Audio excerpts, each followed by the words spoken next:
ಎಲ್ಲರಲ್ಲಿ ಶಾಂತಿ ರೀತಿಯಿಂದ ಈ ಬಯಲಾಟವನ್ನು ತಾವೆಲ್ಲರೂ ಮನೋರಂಜನೆಯ ವಿಷಯದಲ್ಲಿ ಸಾಕಷ್ಟು ಅನುಭವ ಮಾಡಿಕೊಂಡು ನೋಡಬೇಕಾಗಿ ನನ್ನ ಎರಡು ಮಾತುಗಳು ಮುಗಿಸ್ತೇನೆ.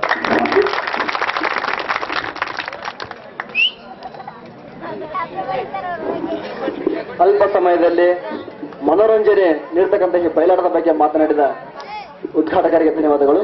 ಈಗ ಮುಖ್ಯ ಅತಿಥಿಗಳಾಗಿ ಆಗಮಿಸಿದ ಶಂಕರನಾಥ್ ದೇಸಾಯಿ ಅವರು ನಾಟಕವನ್ನು ಉದ್ದೇಶಿಸಿ ಮಾತನಾಡಲು ವಿನಂತಿ.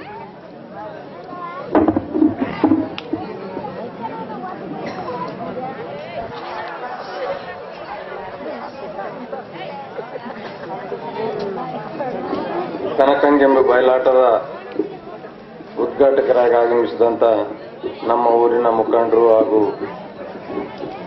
ದೀನ ದಲಿತರ ಬಂಧುಗಳಾಗಿರ್ತಕ್ಕಂಥ ಶ್ರೀಮಾನ್ ಶಿವಪುತ್ರಪ್ಪಗೌಡ ಮಾಲಿಪಾಟೀಲ್ರವರೇ, ಹಾಗೂ ಈ ಕಾರ್ಯಕ್ರಮದ ಅಧ್ಯಕ್ಷ ವಹಿಸತಕ್ಕಂಥ ನಮ್ಮ ಮೋನಪ್ಪ ಚಪಾಟೀಲ್ರವರೇ, ಹಾಗೂ ನೃತ್ಯ ಸ್ವಾಮಿಗಳೇ, ಹಾಗೂ ನಮ್ಮ ಮಿತ್ರರಾದ ಮಾನಪ್ಪ ಯಳವರ್ರವರೇ, ಹಾಗೂ ಮುತ್ತಪ್ಪ ಏರುಂಡಿಯವರೇ, ಇನ್ನೂ ಅನೇಕ ಯುವಕರೇ, ಈ ಗ್ರಾಮದ ಎಲ್ಲ ಬಂಧುಗಳೇ, ಇವತ್ತಿನ ಈ ಒಂದು ಕಾರ್ಯಕ್ರಮ ಈಗಾಗಲೇ ನಮ್ಮ ಹಿರಿಯರು ಹೇಳಿದ್ದಾರೆ, ತಮ್ಮ ಮುಂದೆ ಇಟ್ಟಿದ್ದಾರೆ.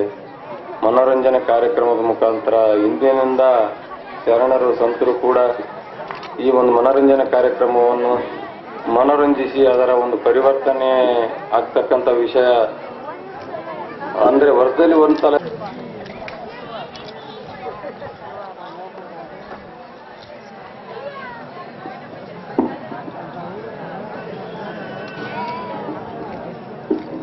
ಈ ಒಂದು ಬಯಲಾಟವನ್ನು ಉದ್ಘಾಟಿಸಿದಂಥ ಊರಿನ ಹಿರಿಯರಾದ ಮಾನ್ಯ ಶಿವಪುತ್ರಪ್ಪಗೌಡ ಪಾಟೀಲ್ ಸಿರುವಾರವರೇ, ಹಾಗೂ ಮುಖ್ಯ ಅತಿಥಿಗಳಾಗಿ ಆಗಮಿಸಿದಂಥ ನನ್ನ ಹಿತೈಷಿಗಳಾದಂಥ ಶಂಕರಣ್ಣ ದೇಸಾಯಿ ಅವರೇ, ಮಾನಪ್ಪ ಯಳವಾರವರೇ, ಮುತ್ತಪ್ಪ ಹೇರುಂಡಿಯವರೇ, ಹನುಮಂತ ಬೆಕ್ಕಿನವರೇ, ಹಾಗೂ ವೇದಿಕೆ ಮೇಲೆ ಉಪಸ್ಥಿತರಿರುವ ಎಲ್ಲ ಹಿರಿಯರೇ, ಅದೇ ರೀತಿಯಾಗಿ ಈ ಒಂದು ಬಯಲಾಟವನ್ನು ವೀಕ್ಷಿಸಲು ಕಾತುರದಿಂದ ಕುಳಿತಿರುವಂಥ ಅಪಾರ ಪ್ರೇಕ್ಷಕ ವರ್ಗ, ಈ ಒಂದು ಸಂದರ್ಭದಲ್ಲಿ ಹೆಚ್ಚಿನ ಮಾತಾಡುವುದು ಅಪ್ರಸ್ತುತ. ಯಾಕಂದರೆ ಹಸುವಾದವರ ಮುಂದೆ ಈ ಒಂದು ಊಟವನ್ನು ಬಡಿಸಿ ಯಾವುದೋ ಒಂದು ಶಾಸ್ತ್ರ ಪುರಾಣ ತೆಗೆದುಕೊಂಡಂತೆ ಆಗ್ತದೆ. ಅದಕ್ಕಾಗಿ ನಾವು ಒಂದೆರಡೇ ಮಾತುಗಳಲ್ಲಿ ಈ ಒಂದು ನನ್ನ ಅಧ್ಯಕ್ಷೀಯ ಭಾಷಣವನ್ನು ಮುಗಿಸಲು ಇಚ್ಛಿಸುತ್ತೇನೆ.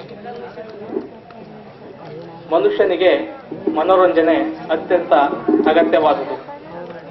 ಮೊದಲಿನಿಂದಲೂ ಮನುಷ್ಯ ಒಂದಲ್ಲ ಒಂದು ರೀತಿಯಲ್ಲಿ ಮನೋರಂಜನೆಗಾಗಿ ಒಂದೊಂದು ಹಂತಗಳಲ್ಲಿ ಆಟ, ಬಯಲಾಟ, ಸಣ್ಣಾಟ, ಡಪ್ಪಿನಾಟ ಈ ಎಲ್ಲ ಪ್ರಕಾರಗಳನ್ನು ಬೆಳೆಸಿಕೊಳ್ತಾ ಬಂದಿದ್ದಾನೆ.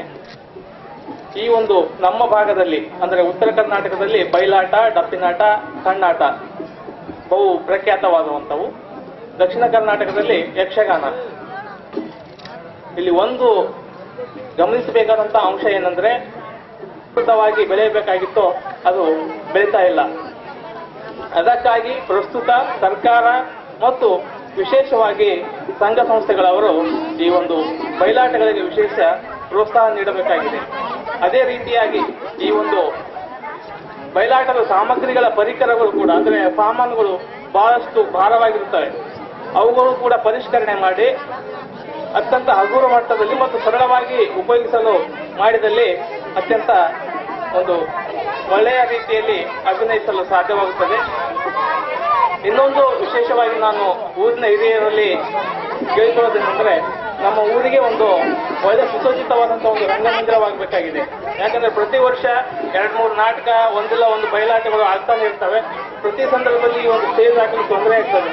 ಅದಕ್ಕಾಗಿ ಒಂದು ಸರ್ಕಾರದ ವತಿಯಿಂದ ಒಂದು ಒಳ್ಳೆ ಸುಸಜ್ಜಿತವಾದಂಥ ಒಂದು ರಂಗಮಂದಿರವಾದರೆ ಬಹಳಷ್ಟು ಅನುಕೂಲವಾಗುತ್ತದೆ. ಅದೇ ರೀತಿಯಾಗಿ ಈ ಒಂದು ಆಟ ಆಡುವ ಸಂದರ್ಭದಲ್ಲಿ ಕೆಲವೊಂದು ಏರುಪೇರುಗಳಾಗಿರಬಹುದು, ನಡೆಯುವಾಗ ಎಡುವುದು ಸಹಜ.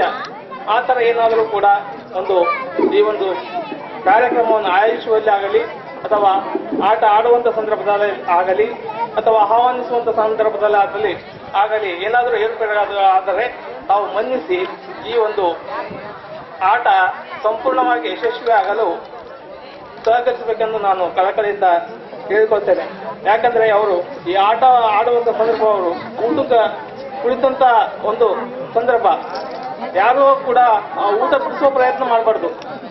ಅದಕ್ಕಾಗಿ ಒಂದು ಒಳ್ಳೆಯದಾಗಲಿ ಅಂತೇಳಿ ನಮ್ಮ ಊರಿನ ಪ್ರಶ್ನೆ, ನಮ್ಮ ಊರಿನ ಮರ್ಯಾದೆ ಪ್ರಶ್ನೆ. ಅದಕ್ಕಾಗಿ ಎಲ್ಲರೂ ಕೂಡ ಒಂದು ಶಾಂತ ರೀತಿಯಿಂದ ಈ ಒಂದು ಬಯಲಾಟವನ್ನು ವೀಕ್ಷಿಸಿ ಊರಿಗೆ ಒಂದು ಉತ್ತಮ ಹೆಸರನ್ನು ತರಬೇಕು ಮತ್ತು ಆ ಪಾತ್ರ ವರ್ಗದವರಿಗೆ ಒಂದು ಪ್ರೋತ್ಸಾಹ ನೀಡಬೇಕಂತ ಹೇಳಿ ಎಲ್ಲರಿಗೂ ಕೂಡ ವಂದಿಸಿ ನನ್ನೊಂದು ಆಹ್ವಾನಿಸಿ ಅಧ್ಯಕ್ಷ ಸ್ಥಾನವನ್ನು ನೀಡಿದ್ದಕ್ಕಾಗಿ ಎಲ್ಲರಿಗೂ ವಂದಿಸುತ್ತಾ ನನ್ನ ಒಂದೆರಡು ಮಾತು ಮುಗಿಸ್ತೇನೆ. ನಮಸ್ಕಾರ.